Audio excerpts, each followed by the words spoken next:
And that one, Jenny, is Capricorn. I mean, just look at it. Isn't it beautiful? The space is infinitely big. How far can we see in it? How far? That is a good question. If man wanted, he could have lived in a flat world. But the human mind, Jenny, pushes it to cross new limits. In 1990, a scientific marvel called the Hubble telescope was launched into space, with which we can see galaxies, stars, and celestial bodies, some of which are even billions of light years away. $2.5 billion was spent on it, and it was totally worth every penny. Fascinating.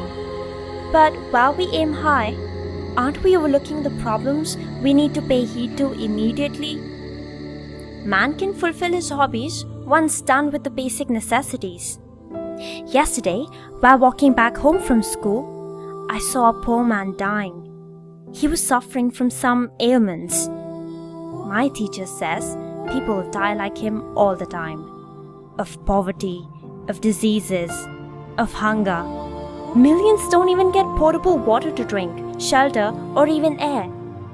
Though still, we spend so much on exploring space. Isn't it a rat race for some futile glory? Now, this one is a common misconception. Just hear me out, okay? Would you think that automobiles have developed because people thought of better, high performance engines for the common man? Of course not. Auto racing brought this demand, and what you see today has trickled from these very leagues down to the access of common man. Similarly, space exploration today is not the same as it used to be decades ago. Today, the world uses many efficient technologies which are a result of advancements made in space research. Earlier, space exploration only meant go make it to the moon.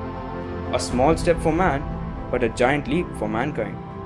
And then came the alternative thought of improving life back at Earth. Organizations like NASA spearheaded this school of thought despite disdain from it. And thus began the second era of this journey.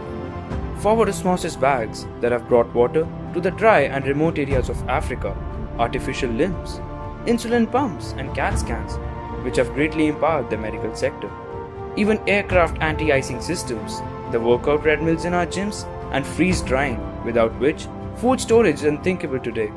None of this would have been possible without NASA. Solar energy, the energy form on which our future hinges. Space research has certainly brought light to its enormous use. And remember the transparent braces you got yourself last year? Well, you owe it to NASA. Their numerous satellites have spawned an age of limitless information and communication. I agree there are sufferings in this world, most of which are immediately unaffected by space exploration. But a trade-off won't solve it. We can't compromise the future based on the present. So, you're trying to tell me that this is more than just a science program? Relevant rocket science and not a race to superiority?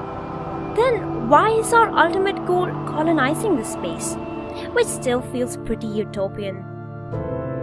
Yes, it's still a utopia.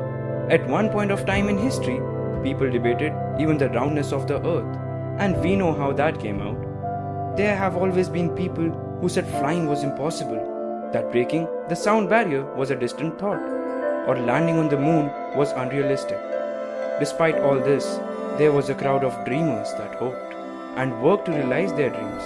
I agree, it may be too early now, but it will surely be a reality someday. You might not see the light when you enter the tunnel, but somewhere deep, you might find your goal. A little late maybe, but you will. This long journey has already commenced with some baby steps. The International Space Station is a small human colony up there in the space. Looking for life forms, earthly resources, and studying the unknown has boosted our rate of development. Man's quest for improvement may seem endless and pointless, but it is this journey that holds our purpose. I gotta say, we humans do get passionate when it comes to exploring space. I mean, look at the way you put it up. Jenny, there's something that separates us from other species. Like animals, survival is our primal instinct. But there is more to us. We are curious and yearn meaning. Of life, of God, of heaven and the world beyond that we perceive from these two eyes. Life in space teaches us adversity, and adversity intrigues us. We learn how to live because of that. We get to know our threshold, which gives us a kick. When explorers think about it, there are no strings attached to this dream. We peep into the vastness of the skies and see something much greater than our lesser existence. Deep down inside us, we humans live on much more than blood, bones, food, or muscle. We live on hope. A hope to have a better tomorrow, a future that is unimaginable today.